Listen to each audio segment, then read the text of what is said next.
Apakah wanita bisa memiliki smegma? Hari ini saya akan menjelaskan semua tentang bagaimana wanita bisa memiliki smegma, mengapa mereka memilikinya, dan apa yang harus dilakukan tentang hal itu.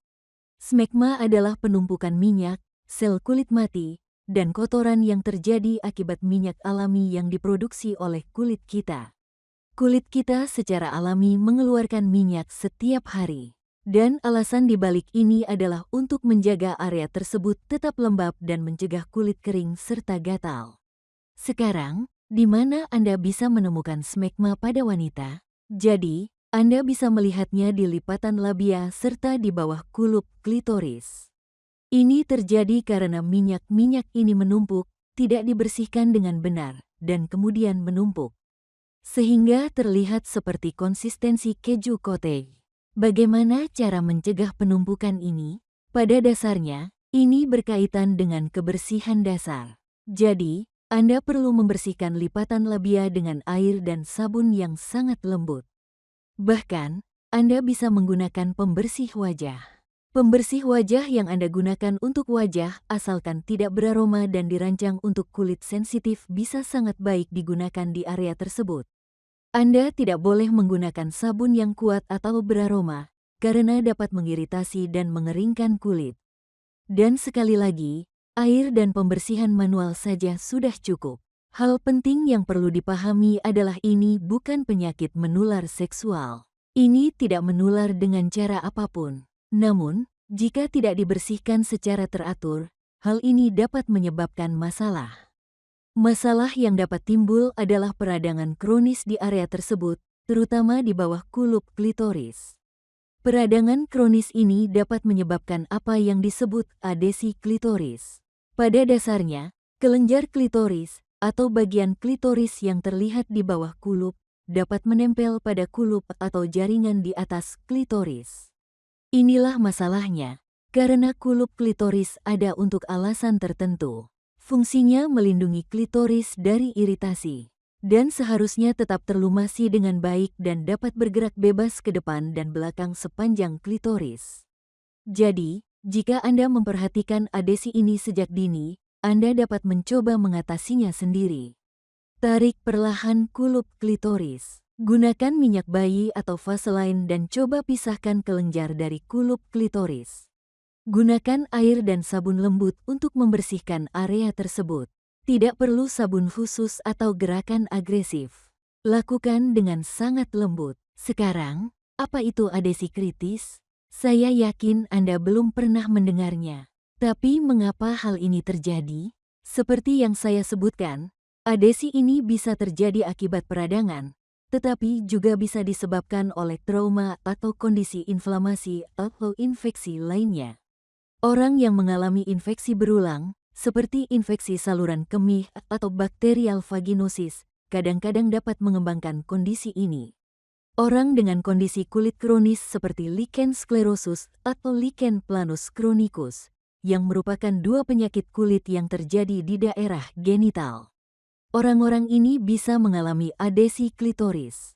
Dan kami telah melihat bahwa orang yang memiliki kadar hormon seksual rendah serta gangguan seksual lainnya lebih berisiko mengalami adesi klitoris. Sebenarnya, dalam sebuah studi kecil, mereka menemukan bahwa adesi klitoris sangat umum, bahkan mencapai 22%. Namun, tidak semua orang yang mengalami hal ini mengalami gejala karena adesi tersebut, tetapi jelas bahwa hal ini terjadi cukup sering. Apa saja gejala yang muncul ketika Anda memiliki adesi klitoris yang mungkin mengganggu? Salah satunya adalah rasa sakit pada klitoris, atau bahkan rasa sakit yang menyebar dan mungkin terasa di sekitar klitoris. Anda juga bisa mengalami sensitivitas pada klitoris. Hal ini bisa berupa hipersensitif atau hiposensitif, artinya mungkin sulit bagi Anda untuk mencapai orgasme. Dan pada akhirnya, beberapa orang juga bisa mengalami nyeri saat berhubungan seks, nyeri saat melakukan aktivitas, atau nyeri saat berjalan-jalan. Lalu, apa yang bisa Anda lakukan tentang adesi ini? Jika Anda sudah memiliki adesi klitoris, ada beberapa hal yang telah diteliti dalam literatur, namun, saya tidak dapat memastikan seberapa efektifnya. karena penelitian di bidang ini masih sangat terbatas. Sayangnya, klitoris memang tidak mendapatkan perhatian yang cukup. Beberapa hal yang telah dicoba untuk membantu adalah menggunakan krim steroid seperti kortikosteroid, krim estrogen, petroleum jelly seperti Vaseline, atau obat anti jamur atau antibakteri. Sekarang, hal-hal ini, tergantung pada penyebabnya, dapat membantu melonggarkan beberapa adesi tersebut. Jika itu tidak berhasil, maka Anda dapat beralih ke prosedur non-bedah. Kunjungi dokter Anda. Kami akan menganestesi area tersebut dengan baik, lalu menggunakan alat bedah kecil untuk memecah adesi tersebut. Dan metode ini efektif. Prosedur ini sangat mudah dilakukan di klinik. Pasien umumnya tidak merasakan sakit karena obat bius. Anda mungkin merasa nyeri selama beberapa hari setelahnya, tetapi secara keseluruhan, hal ini dapat membantu membersihkan jaringan parut yang telah terbentuk. Semua krim topikal akan membantu mengurangi peradangan dan mencegah pembentukan adesi baru, tetapi mereka tidak akan secara langsung mencapai jaringan parut itu sendiri. Jika metode ini tidak berhasil, ada pengobatan bedah yang lebih invasif yang dilakukan di bawah anestesi. Sekarang, apa yang bisa Anda lakukan untuk mencegah smegma atau adesi klitoris?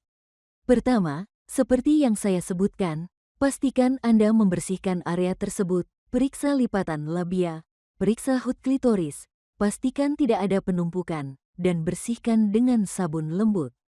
Jangan gunakan douche, karena dapat mengganggu mikrobioma vagina dan meningkatkan risiko infeksi. Dan kita tidak ingin itu terjadi. Pertimbangkan juga jika ada hal yang mengiritasi Anda, mungkin Anda perlu mengganti jenis bahan yang Anda gunakan. Kain katun biasanya sangat bernapas. Namun, jika Anda menggunakan bahan seperti nilon atau bahan lain yang tidak bernapas, hal itu dapat meningkatkan risiko penumpukan stigma, terutama jika Anda tinggal di iklim yang sangat panas. Secara umum, hindari produk apapun yang mencoba mengubah bau vagina Anda. Produk-produk tersebut sepenuhnya tidak diperlukan. Bau yang dihasilkan oleh tubuh Anda sepenuhnya alami dan normal. Dan sebenarnya, menggunakan produk-produk yang mencoba mengubah bau Anda dapat menyebabkan lebih banyak kerugian daripada manfaat. Semoga kalian mendapatkan manfaat dari informasi ini. Jika kalian menemukan konten ini bermanfaat, silakan like video ini dan subscribe ke channel ini.